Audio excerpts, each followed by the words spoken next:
KBS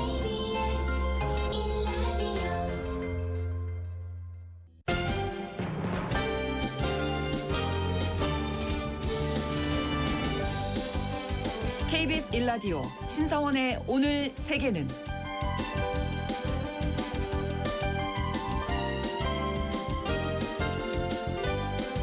안녕하십니까. 아나운서 신성원입니다. 미국 이민세관 단속국 요원의 총격으로 미국 시민권자인 백인 여성이 숨진 이후 반 트럼프 시위가 거세지고 있습니다. 지난 주말에는 뉴욕, 워싱턴 그리고 서부의 포틀랜드 등 미 전역에서 항의 집회가 동시다발적으로 열렸는데요. 시위대는 단속 과정에서 공권력이 남용됐고 트럼프 행정부가 사건의 진실을 은폐하고 있다고 주장하고 있습니다. 반면 트럼프 행정부와 지지 진영은 이번 총격이 정당한 법 집행과 자기 방어였다고 맞서고 있는데요. 트럼프 일기 때 있었던 흑인 목숨은 소중하다, BLM 운동이라든지 왕은 없다, 노킹스 시위와 달리 이번에는 트럼프 정권을 흔드는 기폭제가 될지 잠시 후 글로벌 이슈에서 짚어보겠습니다.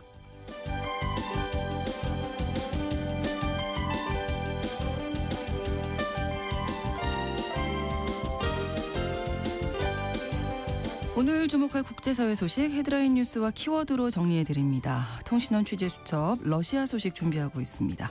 2월이 되면 러시아 우크라이나 전쟁이 시작된 지 5년째 접어들게 됩니다. 장기간 이어지는 이 전쟁이 러시아 내 우리 교민과 경제인들에게 어떤 영향을 미쳤는지 모스크바 통신원 연결해서 알아보겠습니다. 1월 13일 화요일 KBS 1라디오 신성원의 오늘 세계는 시작합니다.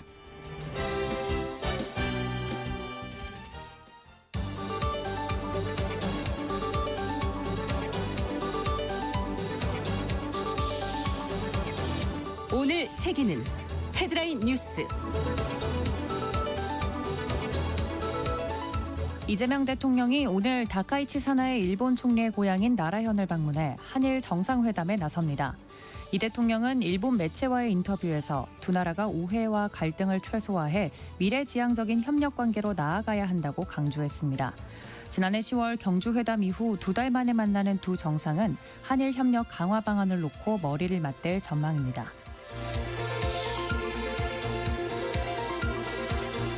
미국에서 대통령과 연준 의장이 정면 충돌하는 사상 초유의 사태가 벌어졌습니다.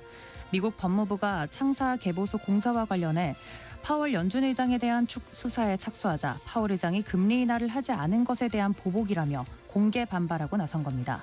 전직 연준 의장들은 성명을 내고 이번 수사가 연준의 독립성을 훼손할 것이라며 강하게 비판했습니다. 이란의 경제난 항의 시위가 격화하고 당국이 강경 진압을 하면서 사망자가 가파르게 늘고 있습니다. 현지 시간 12일 노르웨이 기반 단체 이란 인권은 시위 16일째인 이날까지 시위대만 최소 648명이 숨진 것으로 파악했습니다. 이란 정부는 전날 사흘간의 국가 애도 기간을 선포하고 사상자 발생을 도시 테러범의 소행으로 규정했습니다. 한편 도널드 트럼프 미국 대통령은 이란과 거래하는 모든 국가는 미국과의 모든 거래에 25% 관세를 납부해야 한다고 발표하며 해당 관세는 즉시 효력을 발생할 것이라고도 강조했습니다.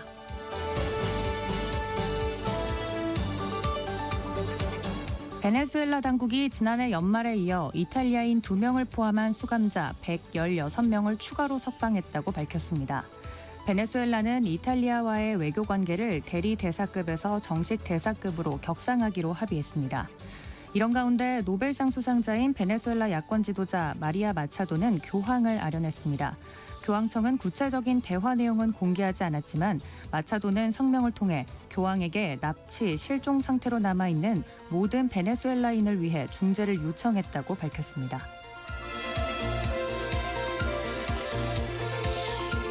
애플이 인공지능 시스템인 애플 인텔리전스의 기반 모델로 구글의 제미나이를 채택했습니다. 이번 빅딜 성사 소식에 나스닥에 상장된 알파벳 주가는 클래스 A주 기준 장중 한때 전일 종가 대비 1.5% 이상 상승하며 시가총액 4조 달러를 터치했습니다. 이로써 알파벳은 엔비디아, 마이크로소프트, 애플에 이어 역사상 네 번째로 시총 4조 달러를 돌파한 기업에 이름을 올리게 됐습니다.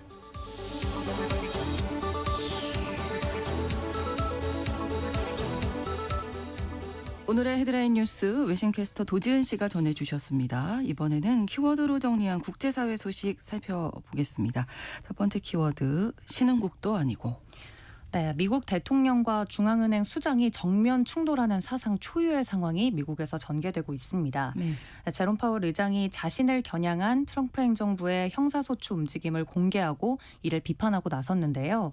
앞서 트럼프 대통령이 걸고 넘어진 건 바로 연준 청사 개보수 비용입니다.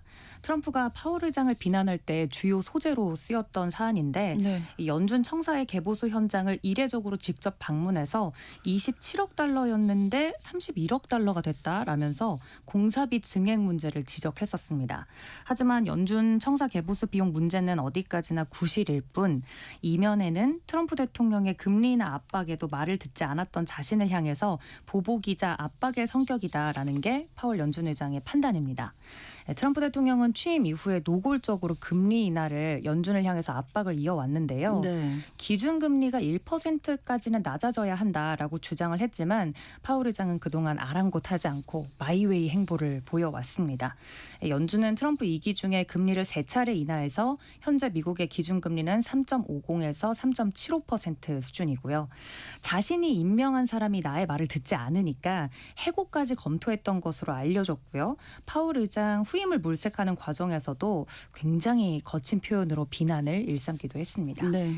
법무부의 파월 의장 기소 움직임은 앞으로 누가 연준 의장이 될진 모르겠지만 누구든 내 의견을 따라야 할 것이다. 그렇죠. 네, 예. 라는 강력한 메시지를 보여주고 있는 것으로 해석이 됩니다. 네, 이렇게 되다 보니까 이제 금융시장 정치권에서 우려의 목소리가 나오고 있습니다. 네, 맞습니다. 트럼프 대통령에 대해서 전 연준 의장들과 정치권에서도 일제히 비판의 목소리를 내고 있습니다. 특히 제닛 옐런, 또 벤 버냉키, 앨런 그린스펀 등 전 연준 의장들을 비롯해서 경제학자들도 이번 사안이 중앙은행의 독립성을 훼손할 것이다 라고 하면서 경고하고 나섰습니다. 네. 그러면서 이건 제도가 취약한 신흥시장이나 혹은 통화정책을 위반하는 방식이다라면서 트럼프 대통령에 대한 비난 수위를 높였습니다. 네. 심지어 이제 자신들의 편인 상원 공화당 쪽에서조차 이번 사안이 해결될 때까진 트럼프 대통령의 모든 연준 인사에 반대하겠다라는 목소리까지 나오고 있는데요. 네. 더불어서 월가에서도 대형 채권 운용사들 같은 경우 트럼프 행정부 의도와 반대로 장기 국채 금리가 오르면서 신용 비용이 가중될 수 있다라고 지적하고 나섰습니다. 실제로 시장의 반응도 현재 시간 12일 10년 만기 미 국채 수익률 같은 경우 장중에 4.2%를 넘기면서 이 불안한 심리가 그대로 시장에 반영되기도 했고요. 네. 그러다 보니 국제 금값과 음값도 통화 정책에 대한 신뢰도가 떨어지니까 그렇죠. 안전자산을 사야겠다라는 마음이 커지면서 급등하기도 했습니다. 이제 경제에 안 좋은 사인을 네. 주는 거죠. 자, 다음 키워드, 트럼프 표 백신 역풍. 네, 미국에서 사우스 캐롤라이나주를 중심으로 홍역이 걷잡을 수 없이 퍼지고 있다고 합니다. 네. 3일 새에 확진자 수만 100명에 육박하면서 사실상 이 방역 통제 범위를 벗어나고 있다라는 지적이 나오고 있는데요. 네. 사우스 캐롤라이나주 보건부에 따르면 확진자의 대부분이 5세에서 17세 사이 아동이나 청소년이고요. 5세 미만 그룹이 그 다음이었다고 합니다. 확산세가 주 안에서만 커진 게 아니라 주를 벗어나고 있어서 더 문제라고 합니다. 사우스 캐롤라이나와 인접한 노스 캐롤라이나 주에서도 연관 감염 사례가 확인되고 있고요. 사우스 캐롤라이나와 거리가 좀 먼 애리조나, 유타, 오하이오주 등지에서도 산발적인 집단 감염이 보고되고 있습니다. 사실상 방역 통제 불능 수준이 아니냐라는 우려가 나오고 있습니다. 네. 미국에서 홍역이 이런 큰 규모로 유행하는 건 매우 이례적이라고 하는데요. 현지 보건 전문가들은 미국이 2000년에 선언했던 홍역 퇴치국 지위를 이번 유행으로 영원히 상실할 것 같다라고 하면서 일제히 경고에 나섰습니다. 네, 네. 이 대규모 홍역 유행의 원인으로 꼽히는 게 바로 트럼프 행정부의 급격한 백신 정책 변화가 지목되고 있는데요. 네. 미국 내 대표적인 백신 회의론자죠. 로버트 케너디 주니어가 보건부 장관으로 등판한 이후에 백신을 믿지 않는 풍조가 제도권 정책으로 구체화되고 있기 때문이 아니냐라는 이야기들이 나오고 있습니다. 케네디 장관은 트럼프 대통령과 함께 백신이 자폐증을 유발한다는 검증되지 않은 주장을 펼쳐온 대표적인 백신 회의론자로 알려졌습니다. 알려져 있죠. 그래서 앞서 미국 질병통제예방센터는 지난 5일에 아동 필수 예방접종 권고 대상을 기존 17개에서 11개로 대폭 축소한 바 있습니다. 네. 그동안 케네디 장관이 주장해온 백신 안정성 전면 재검토 기조가 반영된 결과였는데요. 전문가들은 이 CDC가 필수 접종 백신을 줄였던 건 바이러스에게 다시 돌아오라고 허가증을 내준 꼴이 아니냐. 현재 사태는 공중보건을 정치화한 대가를 치르고 있는 거다라고 하면서 쓴소리를 내놓고 있습니다. 네. 자, 다음 키워드 시위의 소용돌이입니다. 네. 이란 얘기겠네요. 맞습니다. 경제난 항의 시위가 격화되면서 사망자가 가파르게 늘고 있다는 소식 앞서서도 전달을 드렸는데요. 현지 시간 12일 노르웨이 기반단체 이란 인권에 따르면 16일째인 이날까지 시위대만 최소 648명이 숨진 것으로 파악이 됐습니다. 네. 마음이 아픈 게 사망자 가운데 9명은 18세 미만의 어린 친구들이었다고 하고요.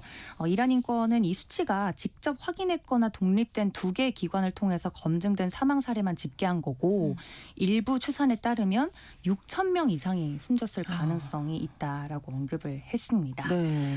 이런 와중에 이란 최고 지도자인 아야톨라 세이드 알리 하메네이는 현지 시각 12일 경제난 항의 시위에 대한 맞불 차원에서 열린 친정부 집회를 소개하기도 했습니다.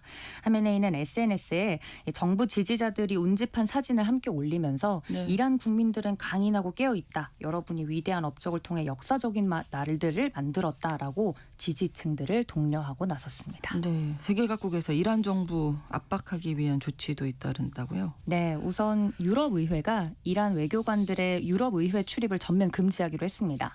이란 정권에 대한 추가 제재와 함께 이 정예군 혁명수비대를 테러 단체로 지정하는 논의도 다시 떠오르고 있는데요. 네. 참고로 미국과 캐나다는 혁명수비대를 공식 테러 단체로 지정한 상태입니다. 또 여기에 트럼프 대통령은 현지 시간 12일 이란과 거래하는 모든 국가에 대해서 25% 대미 관세를 부과하겠다라고 밝혔습니다. 이란과 거래하는 국가들에게 이 사실상 2차 제재를 시행하겠다라고 밝힌 건데요. 이란과 관련한 2차 관세는 이란산 석유의 최대 수입국인 중국을 겨냥한 측면도 없지 않아 있습니다. 예. 네, 니콜라스 마두로 대통령 압송 이후 베네수엘라산 원유 수출을 미국이 사실상 장악한 상황이지 않습니까? 네, 중국은 현재 이 베네수엘라와 이란 등 에너지 주요 수입처 2곳에서 미국발 변수에 직면하게 된 겁니다. 네. 네, 백악관은 이날 이란 상황과 관련돼서 외교적 해결책을 최우선으로 고려하고는 있지만 군사 행동도 여러 선택지 중 하나다라는 입장을 밝혔고요. 이란 정부가 미국 측에 핵 협상 재개를 제안했다고 합니다. 스킨십을 요청을 했는데 백악관은 여기에 응할지를 검토 중이라고 밝힌 상황입니다. 네, 이란의 상황도 좀 지켜봐야 되겠습니다. 다음 키워드인데요. 할 테면 해봐. 네, 맞습니다. 미국이 중국의 히토류 패권에 맞서서 주요 동맹국들을 한자리에 좀 불러 모았습니다.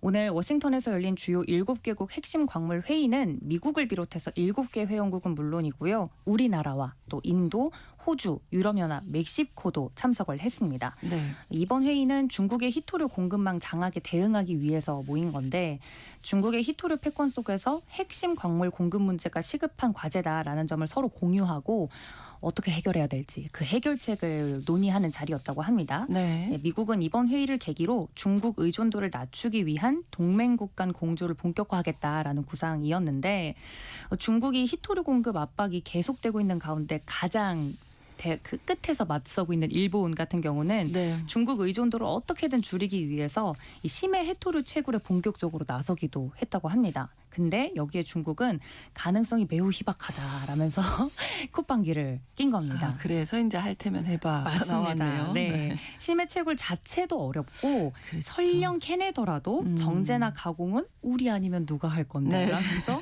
의존할 수밖에 없는 상황에 대해서 예. 이야기를 한 겁니다. 실제로 2010년 센카쿠 열도 분쟁 이후 일본은 중국에 대한 히토류 의존도를 85%에서 60%로 낮춘 바 있습니다. 네. 근데 첨단 산업과 화학과 군수품의 핵심 소재로 이제 거론되고 있는 중히토류 같은 경우는 여전히 중국에 기대고 있는 형편이라 의존도를 낮추는 게 쉽지 않다고 하고요. 네. 중국의 히토류 무기 앞에서 이제 전략적 취약성이 드러난 주요국들이 서둘러서 이렇게 대체 공급망 확보에 나서기 위해 네. 머리를 맞대고는 있습니다만 이 기술 격차를 메우려면 10년은 걸린다는 게 그렇죠. 전문가들의 평가입니다. 그걸 중국이 또 잘 알고 있는 네. 거죠. 사실 지금 뭐 채굴에 성공을 한다고 해도 네. 당장 내일부터 쓸 수 있는 게 아니잖아요. 맞습니다. 많은 과정들이 필요하기 때문에 중국이 그런 상황을 네. 지금 잘 고고한 알고 자세도 예, 이해가 됩니다. 그렇습니다. 네.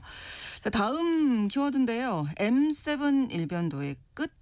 네, 최근까지 미국 증시를 이끌어왔던 초대형 기술주 그룹, 저희는 이제 70주라고 부르는 매그니피센트 7, 예. 네, 이 시장 지배력이 흔들리고 있다는 분석이 나오고 있습니다. M7 종목은 많은 국내 투자자분들이 잘 알고 계신 것처럼 테슬라, 엔비디아, 또 구글의 모회사인 알파벳, 애플, 마이크로소프트, 아마존, 메타 플랫폼을 이르는 말이죠. 네.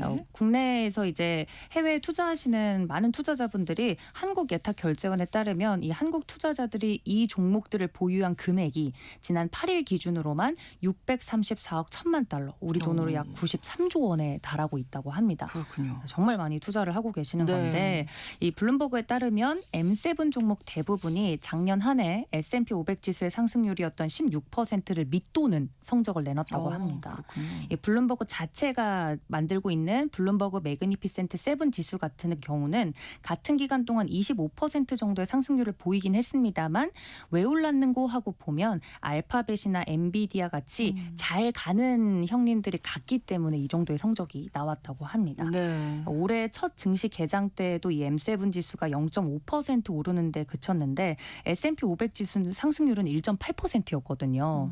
전체 시장이 오르는 거에 비해서도 오르지 못했다. 그러네요. 네, 미국 월가 전문가들 사이에서도 올해에도 M7의 동반 상승세가 꺾이고 종목별 차별화가 좀 심하지 않을까라는 관측이 나오고 있다고 합니다. 네. 네, 기업의 이익 성장세가 둔화하는 데다가 그동안 인공지능 센터를 짓겠다고 돈을 굉장히 많이 투자를 했는데 그렇죠. 이게 실제로 수익으로 연결될지를 두고 시장의 의구심이 좀 커지고 있다는 이야기입니다.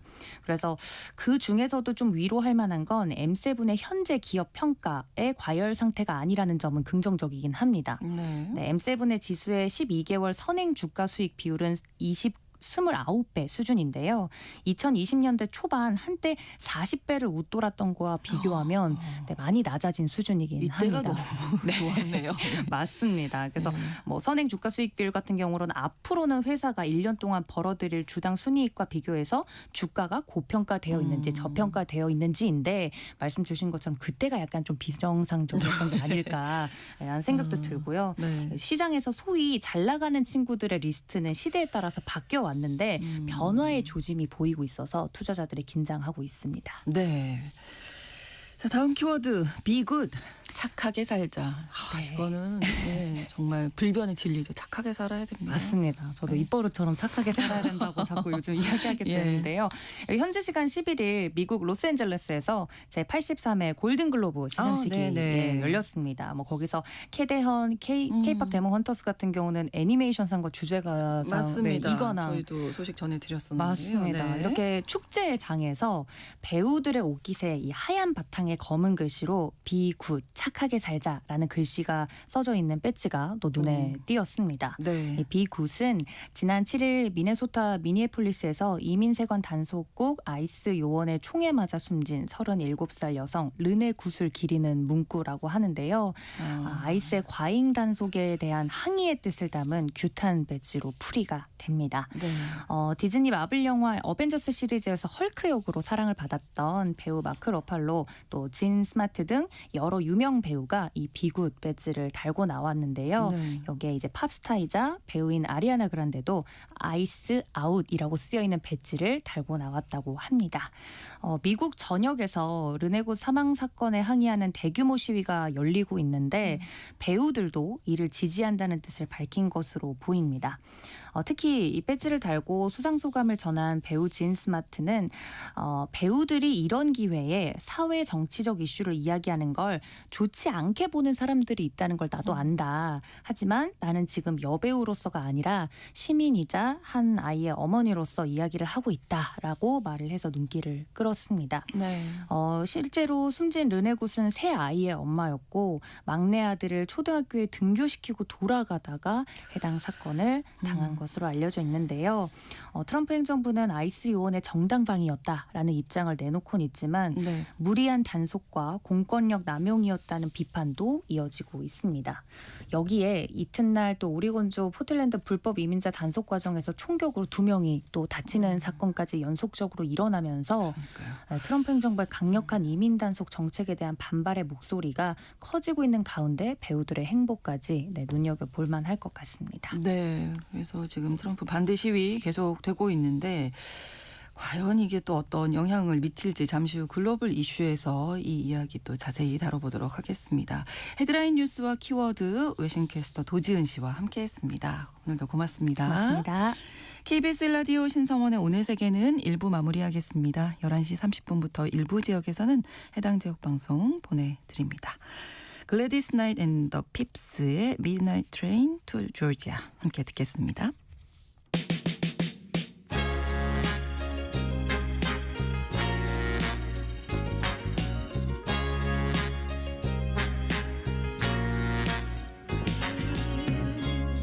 LA proved too much for the man. Too much for the man. He couldn't make it. So he's leaving the light. He's come to know. Ooh. He said he's going, He said he's going back to find. going back to find. Ooh, what's left of his world. The world he left behind not so long ago. He's leaving Leaving, on that midnight train to Georgia. leaving on the midnight train. Yeah, said he's going back Going back to find. to a simpler place and time. Place that right. Oh yes, he is. Be right by his side. Now be with him I know you will. on that midnight train to Georgia. Leaving on the midnight train. I'd rather live in his world than live without him in mine. World is his. His and hers alone. He kept dreaming, Dreaming. ooh, that someday he'd be a star. A superstar, but he didn't get far. But he sure found out the hard way that dreams don't always come true. Oh no, so he burned all his hopes, and he even sold his old car. Bought a one-way ticket back to the life he once knew. Oh yes, he did. He said he would. Oh, he's leaving Leaving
I'd rather live in his world than live without him in mine.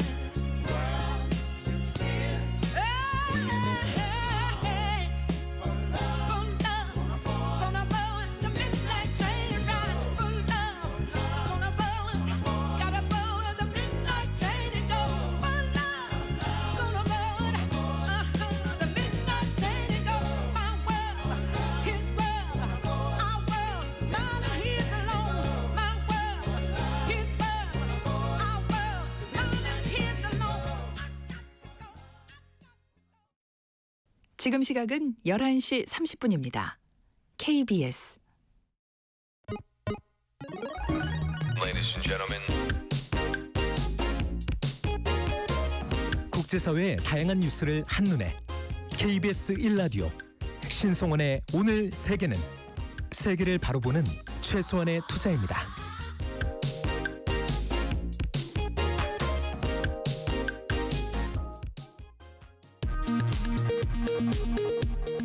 이 시각 라디오 정보센터 뉴스입니다. 이재명 대통령이 한일 정상회담을 위해 일본에 도착했습니다. 회담은 다카이치 총리의 고향인 나라현에서 진행됩니다. 이 대통령은 앞서 일본 NHK와 인터뷰에서 중일 갈등과 관련해선 거리를 뒀지만 북일 관계 개선엔 적극적 역할의 의지를 밝혔습니다. 김영현 전 장관 측의 필리버스터식 재판 지연술로 연기된 윤석열 전 대통령 등 내란 혐의 피고인들의 결심 공판이 오늘 재개됐습니다. 윤 전 대통령 측도 장시간 변론을 예고해 또다시 종일 재판이 예상됩니다. 어제 정부가 입법 예고한 중대범죄수사청, 공소청 설치법과 관련해 한병도 민주당 원내대표가 당정 이견은 없다고 거듭 밝혔지만 더 나빠진 계약이라는 반발이 당 안팎에서 이어지고 있습니다. 법사위 여당 간사인 김용민 의원을 비롯해 조국혁신당 등 범여권 의원 등은 오늘 국회에서 검찰개혁 관련 긴급 토론회를 엽니다. 국민의힘은 중수청과 공소청 설치법 정부안에 대해 형사사법 체계의 기본을 완전히 무너뜨리기 때문에 낙제점을 피하기 어려워 보인다고 거듭 비판했습니다. 서울 시내버스 노사의 임금 협상이 최종 결렬되면서 노조가 오늘 첫 차부터 전면 파업에 돌입했습니다. 시내버스 7천여 대가 일제히 멈춰 출근길부터 시민들의 불편이 이어지고 있습니다. 지금까지 라디오 정보센터 뉴스 정원나였습니다.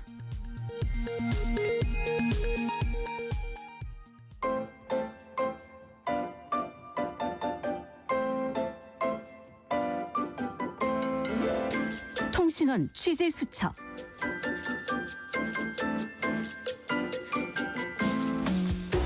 통신원 취재 수첩, 오늘은 러시아 모스크바 오선근 통신원 연결하겠습니다. 안녕하세요. 네, 안녕하세요. 오선근입니다. 네, 러시아 신년 연휴 아주 길다는 것 알려져 있는데 올해도 긴 연휴 보내셨겠네요. 예, 말씀하신 것처럼 올해 2026년도도 지난 25년 마지막 날이었던 12월 31일부터 엊그제 주말인 1월 11일까지 총 10일간의 긴 연휴를 보냈고, 네. 예, 어제 12일 월요일부터 이제 공식적으로 26년 업무를 시작한 러시아인데요. 러시아가 신년 연휴가 이렇게 긴 이유는 정부에서 미리 지정하는 신년 연휴가 보통은 엿새 정도인데, 네. 주말이 걸리면 법적으로 대체 휴일이 적용이 되어서 여드레에서 열흘 이상 늘어날 수 있고, 특히 러시아 정규의 성탄절인 1월 7일도 공식 휴일로 되어 있습니다. 물론 이러한 러시아의 긴 신년 연휴가 너무 과도하다는 지적에 최근에는 휴일을 다른 날로 배분해서 신년 연휴를 줄여고자 하는 의견도 있습니다만, 여전히 러시아 사람들이 가장 즐기고 기다리는 신년 연휴인 만큼 아직은 단순 논의 단계라 하겠습니다. 네. 하지만 또 우크라이나 전쟁 평화 협상이 여전히 좀 진전을 보이지 못하고 있는 상황에서 이제 신년을 맞게 됐는데 신년 연휴 분위기 어땠습니까? 예, 연휴 기간에도 여전히 우크라이나 관련 뉴스가 러시아 주요 뉴스를 장식했고요. 네. 연휴 기간에 러시아의 우크라이나 드론 공격에 대한 차단과 이에 따른 러시아의 우크라이나 보복 공격 소식을 전하기도 했습니다. 여전히 심각한 우크라이나 상황입니다만 모스크바는 오히려 평소와 같은 분위기였습니다. 네. 예, 연휴 기간 보통 여행을 즐기는 러시아인들인 만큼 올 연휴 기간에도 그 러시아 국내 주요 도시들의 방문객이 늘었다는 소식이 있고, 그 러시아와 중국이 올해 그 9월까지 한시적으로 상호 간 30일 무비자 입국을 허용하면서 양국 간의 관광객이 크게 늘었다고 알려지고 있습니다. 네. 특히 예, 중국의 그 남부 지역인 하이난성 해안 지역을 방문한 러시아 관광객이 네. 대략 18만 명으로 같은 기간 전년에 비해 10배 이상 늘어난 것으로 알려지고 있기도 합니다. 네, 러시아와 중국이 일상적인 관계에서도 아주 밀접해지고 있다, 이런 단면을 보여주는 것 같은데, 자, 모스크바에 계신 우리 교민들이라든지 기업들 상황에도 좀 영향을 미치겠네요, 이런 부분이. 예, 물론입니다. 그 러시아와 중국의 관계가 뭐 말씀하신 것처럼 일상에서도 밀접해졌다는 점은 먼저 우크라이나 사태 이전에 그 모스크바 거리를 점령했던 것이 우리나라 차량들이었는데, 네. 예, 이제는 중국산 차량들이 모스크바 거리를 활보하고 있음을 눈으로 확인 가능하고, 네.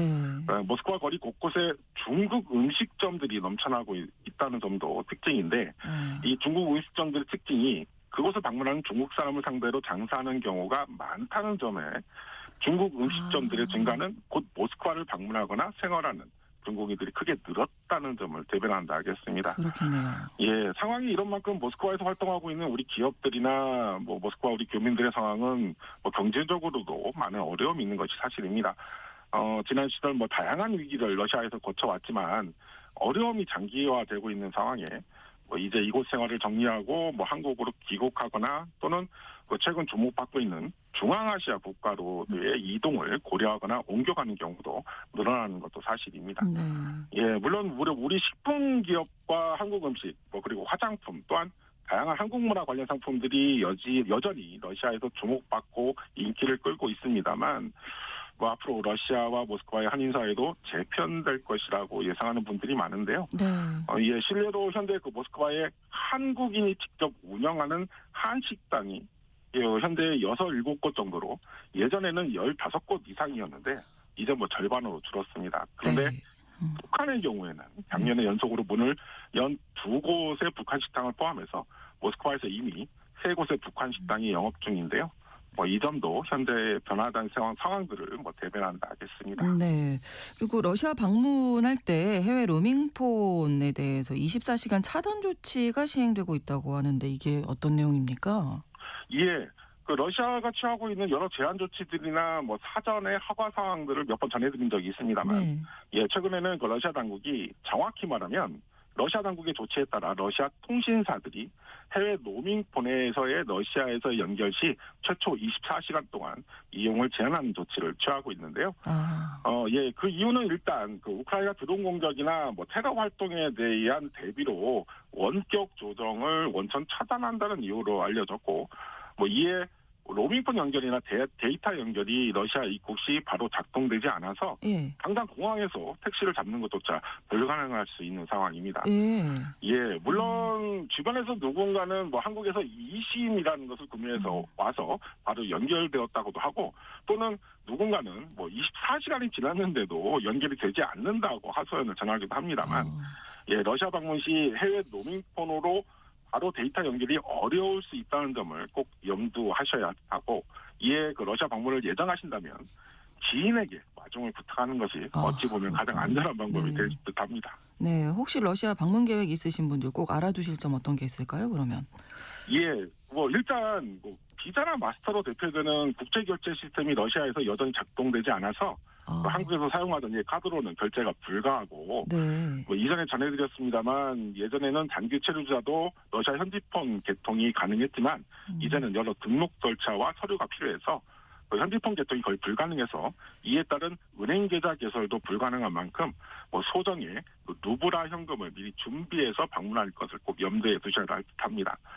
물론 최근에는 공항에 그 러시아 방문 외국인들이 사용 가능한 체크카드 발급도 있으나 뭐 이는 사전에 미리 알아보기를 추천드립니다.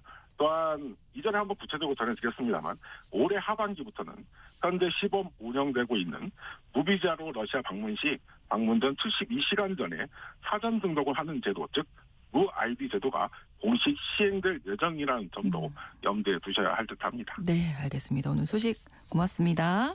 네, 감사합니다. 네, 러시아 모스크바에서 오선근 통신원이었습니다.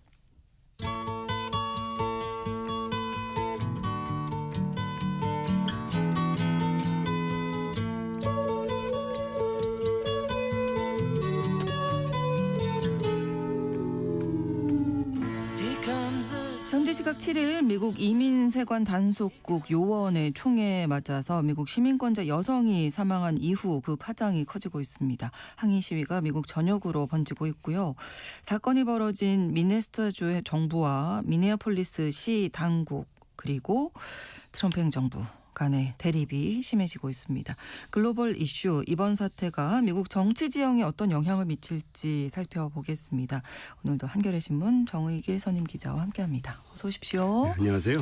자, 일단 그 30대 여성 사망 사건 어떻게 발생을 하게 됐는지 다시 한번 좀 네, 정리를 좀 해주실까요? 정리해야겠죠. 네. 지난 7일 미국 중북부 미네소타주의 대도시 미니애폴리스에서 이민세관 단속국 주도의 대규모 불법 이민자 단속이 있었는데 이 단속 현장에서 차에 타고 있던 러네이 니콜 굿 37살 백인 여성 세 아이 엄마가 이민세관 단속국 요원 조노선 로스에게 총을 맞아 현장에서 즉사했습니다. 당시 굿은 불법 이민 단속이 벌어지던 곳에 도로를 차량으로 막아서게 되자 네. 막아서게 됐고 그래서 단속 요원들이 차에서 내리라고 그러니까 현장에서 벗어나려 그러다가 총에 맞은 거죠. 이민세관 단속국을 관할하는 국토안보부는 즉각 성명을 내고 과격 폭도 한 명이 자신의 차량을 무기화해서 요원들을 차로 치려고 했다. 그래서 방어 사격을 가한 것이다. 요원 정당방위다. 이렇게 즉각 주장했습니다. 트럼프도 차량을 운전하던 여성이 IC 요원, 그러니까 세관 단속국, 이민 단속국 요원을 폭력적이고 고의적으로 잔인하게 차로 치었다. 자기 방어를 위해 총을 쏜 것이다. 뭐 이렇게 또 더 거들었습니다. 네. 하지만 그 미니애폴리스 시장인 제이컵 프라이는 뭐 헛소리다 그런 주장에서 헛소리다 하면서 IC 요원, 이민세관 단속국 요원이 무모하게 무력을 사용해 인명 피해를 냈다고 주장했습니다. 그리고 또 프레이 시장은 이제 미니애폴리스에서 이제 이민 단속국은 떠나라. 당신들이 여기 있는 걸 원치 않는다고 강력하게 비난했습니다. 네. 브라이언 오하라 미니애폴리스 경찰국장도 해당 여성이 법 집행 요원의 조사 또는 활동에 표적이었던 어떤 징후도 없었다. 단속 대상이 아니었다. 근데 왜 죽었느냐 이제 이게 물은 거죠. 네. 예, 그러니까 정당방위냐 아니냐, 공권력 남용이냐, 법 집행 방해냐를 두고 양측이 이제 팽팽하게 맞서고 있는 상황인데 지금 당시 상황이 담긴 이제 동영상들이 뭐 여러 가지 있습니다. 네, 공개가 됐거든요. 예, 근데 이제 그 중에서 이제 직접 이 총을 쏜 요원의 동영상도 있습니다. 아, 네. 그 동영상을 좀 보면은 피해 여성은 당시 동성 배우자 레베카 굿과 함께 차에 타고 있었어요. 네. 그래서 자신의 차량이 단속 현장에 길을 막게 되고 단속 요원들이 접근하니까 먼저 대화를 나눕니다. 네, 네. 이제 이 숨진 여성이 다가온 단속 요원들한테는 약간 좀 비아냥거리는 내용은 네. 있었습니다. 네, 네. 그러니까 그가 이제 그 단속이 다가오면서 차량과 번호판을 이렇게 촬영을 하니까는 예. 운전석에 앉아 있던 굿이 어이 친구 괜찮아. 내가 당신한테 화난 게 아니야. 이제 이런 식으로 얘기를 했어요. 예. 그리고 또 그 동승했던 배우자 레베카 굿은 차에 내려서 거리에서 갖고서 이 장면을 또 휴대전화로 찍고 있었습니다. 네. 그러면서 그 레베카 이런 말을 합니다. 단속 요원들이 자기네 번호판을 찍으니까는 거기에 대해서 괜찮아. 우리는 매일 아침 번호판을 바꾸지 않아. 나중에 우리한테 와도 번호판 똑같은 번호판이야. 이렇게 얘기를 하는 거죠. 그러니까 그러면서 우리한테 덤빌 거야? 자기를 잡아갈까 이런 뜻이죠. 왜 덤빌 거야? 두 차례 말하는 다음에 가서 그냥 점심이나 먹으러 가 형씨. 이렇게 얘기하니까 상당히 기분 나빴겠죠. 이 연석 요원들. 그러니까 그때 단속 요원들이 다가오면서 욕설을 막 하는 거죠. 욕설을 하면서 다른 단속 요원이 차에서 내려가면서 이제 소리가 들립니다. 근데 다른 영상에서 보면 그 요원들이 차문을 막 열라고 하는 겁니다. 이제 이 영상에서는 그런 장면은 안 보이고 하여튼 욕설하는 소리가 들립니다. 그리고 혼란스러운 몇 초 동안 이 사망한 굿이 차량을 뒤로 뺀 다음에 오른쪽으로 틀어서 벗어나려고 하니까는 그 방향에 그 단속 요원이 있었던 거죠. 그 차량이 그러니까 단속 요원이 차가 자기 쪽으로 오니까는 놀라면서 이제 이 카메라가 높이 하늘로 치솟는 이런 장면이 보입니다. 그리고 나서 총소리가 들립니다. 그리고 나서 차가 도로로 이제 미끄러지듯이 쭉 그냥 가버린 차에 맞았으니까 그런 겁니다. 운전자가 맞았으니까. 이걸 보면 이제 굿 일행이 차를 돌려서 현장을 벗어나려다가 단속 요원 쪽으로 차가 진행되니까는 그 단속이 놀라갖고서 총을 쏜 것으로 보입니다. 그러니까 이를 놓고서 트럼프 행정부는 정당방위다 이렇게 주장하는 거고 시민사회 쪽은 무슨 정당방위냐. 그 걔가 충분히 피했고 차가 이미 지나간 상황에서 왜 총을 쏜 게 무슨 정당방위냐 이렇게 주장을 하는 거죠. 네. 다른 영상들 이렇게 보면은 이 굿이 자신의 차량 앞에 있던 단속용 요수 쪽으로 차를 움직이긴 했으나 로스는 이를 한두 걸음 앞에 두고 피할 수가 있었고 또 차량이 자신을 지나갔는데도 이미 지나갔는데도 그러니까 총을 3발이나 쐈습니다. 지금 이거 운전석 옆쪽에다가 총을 쏜 자국이 있으니까 옆에서 그 총을 쏜 거죠. 그러니까 지금 자기한테 차가 안 다가오고 있다는 얘기죠. 그리고 차바퀴가 보면은 이 요원들 반대 방향으로 차바퀴가 틀어져 있었다는 거죠. 근데 이걸 보면은 요원은 충분하게 이미 피했고 차량 역시 이 요원을 쪽으로 뭐 돌진한 상황도 아니었다는 것이 드러나는 거죠. 네. 수사가 진행되는 과정에서도 마찰이 있었죠. 그렇습니다. 그 현장사가 정확히 파악하려고 수사가 시작됐는데 트럼프 행정부는 연방수석 FBI한테 이 수사를 맡기고서 주지방 기관들, 주검찰청이나 미니애폴리스 경찰국의 참여를 배제해 버렸습니다. 그러니까는 미네소타 쪽에서는 발끈해 갖고서 미네소타 검찰과 경찰도 자신들이 수사를 해야겠다, 독재 수사를 해야겠다 하고 나서 충돌하고 있죠. 그래서 수사 자체가 진실을 규명하기보다는 자신들의 주장을 관철하려고 할 공방이 가능성이 커지고 있죠. 네, 아무튼 이번 사건 뭐 파장이 만만치 않습니다. 그렇습니다. 일단 그동안 트럼프 행정부 이민 단속에 시민사회가 크게 반발하고 불만이 컸는데 이번에는 이 불법 이민과는 아무 상관없는 미국 시민권자 그것도 30대 여성 세 아이의 엄마 특히나 또 인종적인 문제를 거론하면 좀 뭐하는데 백인 여성이 총에 맞아서 직사했다는 겁니다. 이 정도면은 미국에서 태어나지 않은 백인이 아닌 주민들이 어떻게 안전을 보장받을 수 있겠냐 이제 이런 우려가 많이 나오는 거죠. 그리고 공교롭게 굿이 사망한 곳이 미니애폴리스라는 것이 더 상징적입니다. 미니애폴리스는 트럼프 집권 일기 때인 지난 2020년 5월 이곳에서 흑인 조지 플로이드라는 사람이 경찰한테 체포 과정에서 목이 졸려 갖고서 고통스럽게 숨이 막혀 죽는 장면이 미국 전역에 알려지면서 큰 항의 시위가 폭발됐었죠. 그때 나왔던 항의 시가 흑인 생명도 소중하다. 그러니까 블랙 라이브스 매터. 그래서 이 운동이 전 세계로 미국 전역으로 펼쳐서 아주 상당히 미국이 시끄러웠습니다. 그렇죠. 굿이 숨진 곳도 미니애폴리스고 또 한 그 장소가 한 2km 정도밖에 안 떨어져 있다고 합니다. 이게 그러니까 제2의 조지 플로이드 사건이 되느냐 오히려 잠재적인 가능성으로 보면 더 그런 폭발 가능성이 큰 요소를 안고 있습니다. 자, 미니애폴리스가 그 미국 정치에서도 아주 민감한 지역이더라고요. 그렇습니다. 미니애폴리스라는 도시는 상당히 큰 대도시입니다. 미국의 중부에 있는 도시 주거는 상당히 큰 대도시입니다. 그런데 미국 중부라는 데는 일반적으로 보수적인 지역이고 공화당을 많이 지지하고 이번에도 트럼프를 많이 지지한 지역인데 근데 대도시 지역은 또 보통 민주당을 지지하거든요. 그러니까 중북부에 있는 미니애폴리스라는 대도시는 트럼프를 지지한 보수적인 세력과 민주당을 지지하는 진보적인 자유주의적인 세력이 이제 충돌하는 곳이 바로 미니애폴리스가 되겠죠. 그래서 트럼프 행정부 입장에서는 이 미네소타와 미니애폴리스가 상당히 눈에 가시 같은 존재입니다. 2024년 대선 때 트럼프는 이곳에서 약 46%를 득표했습니다. 반면 민주당의 카말라 해리스 후보가 51%를 득표해서 민주당이 이긴 곳입니다. 트럼프가 졌고 그런데 하여튼 트럼프는 지난 2020년 대선 때보다는 그 격차를 많이 줄였습니다. 그때는 7%포인트로 졌었는데 이번엔 4%포인트로 진 거죠. 그래서 좀만 더 열심히 하면은 우리도 미네소타를 먹을 수 있다 이제 이렇게 되는 거죠. 특히 미네소타는 미국 대통령 경선이 시작되면 제일 먼저 시작하는 곳입니다. 그래서 여기가 여론의 풍향해 같은 곳이라서 민주당이나 공화당이나 상당히 신경을 쓰는 지역입니다. 그러네요.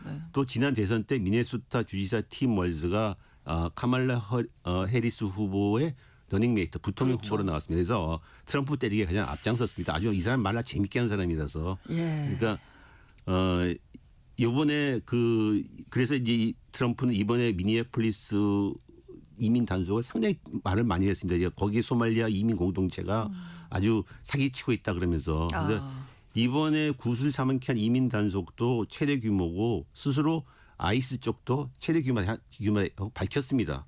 그리고 이 이민 세관 단속국 요원 외에도 인신매매와 미리국 등을 담당한 국토안보 수사국, 세관국 국경보호국 요원과 특수 전술 부대까지 투입됐습니다.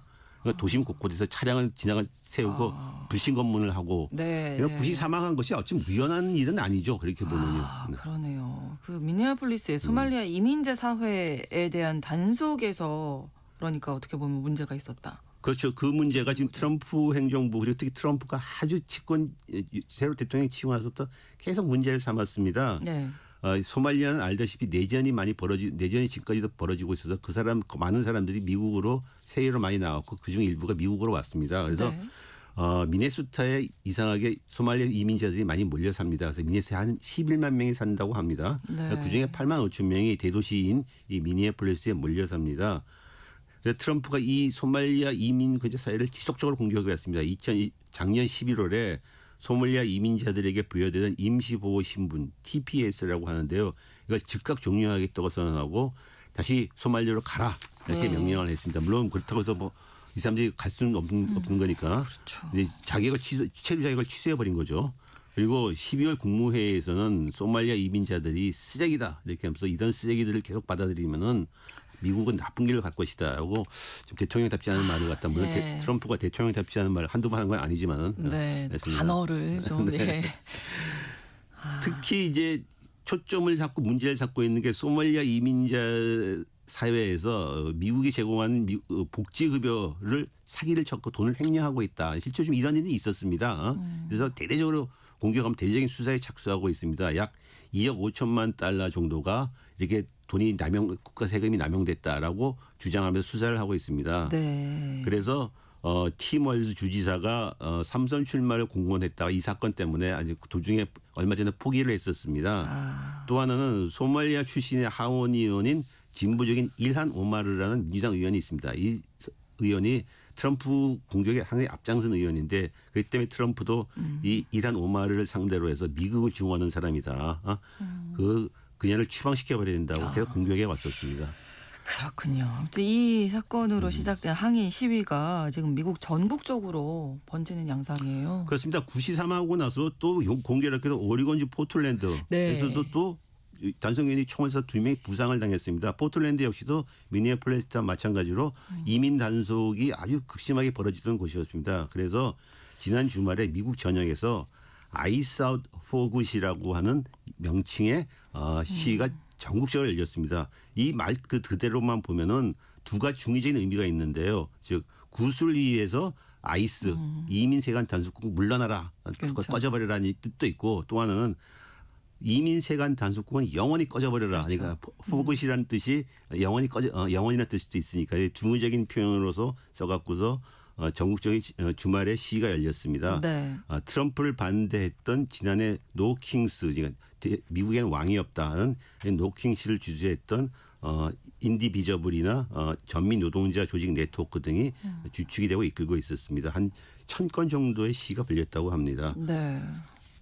또 사건 발생지 미니애폴리스에서도 아주 긴장이 상당히 고조되고 있다고 합니다. 그렇겠죠. 당연하겠죠. 네. 그래서 시위가 과격해져서 폭력 과격 시위도 되고 30명이 체포됐다고 합니다. 그래서 제이콥 프레이 미니애폴리스 시장이 우리가 이렇게 자꾸 혼란하게 되면 오히려 도널드 트럼프에 말리게 된다. 그러니까 우리가 트럼프의 혼란에 또 다른 혼란을 맞서지 말자, 비밀 주지 말자 이렇게 좀 자제를 촉구하고 있다고 합니다. 네. 또 그리고 오는 20일 미국 전역에서 프리 아메리카 워크아웃이라고 하는 대규모 시위가 열릴 예정이라고 합니다. 그렇군요. 그러면 앞서 말씀하셨던 그 BLM 네. 흑인 목숨 중요하다, 노킹스 이런 시위 이전에 있었던 그런 시위와 이번 시위가 다른 결과를 좀 그 이전에 있었던 이제 블랙 흑인 생명도 소중하다 정적인 시위가 있어서 굉장히 파장은 컸습니다. 하지만 이 역작용도 있었습니다. 즉 뭐냐 그러면 보수적인 백인 사회에서 오히려 공포감과 경계감을 불러일으켜가지고 트럼프 지지로 또 똘똘 뭉치는 효과도 있었습니다. 네, 네. 그리고 또 노킹스 시위는 작년에도 거국지 열리긴 했지만 이거 자체가 트럼프 정부에게 크게 영향을 준 것 같지는 않습니다. 물론 네. 경종 올릴 수는 있었겠지만, 근데 이번 시기가 어떤 영향을 줄지도 사실은 좀 두고 봐야겠죠. 근데 상황이 약간 좀 트럼프와 공화당 중에 불리한 측면이 있습니다. 일단 앞서 말했지만은 이민과 아무 상관없던 그렇죠. 새아이의 30대 백인 여성이 네. 누가 보더라도 사실은 무지한 공권력으로 총에 맞아서 죽었다는 사실 자체가 문제가 되겠죠. 그리고 이걸 갖고서 또 조사를 빨리 인정해버렸으면 끝날 수 있는 네, 문제인데 네. 조사하겠다고 일방 조사를 하게 되면 더 계속 문제가 될 것입니다. 예, 그런 것도 있고 또 지금 상황이 중간선거를 앞두고 있는 상황이라서 네. 공화당 내에서도 지금 이렇게 가다가 우리 공화당이 중간선거에 질 수밖에 없지 않냐 하면서 그렇죠.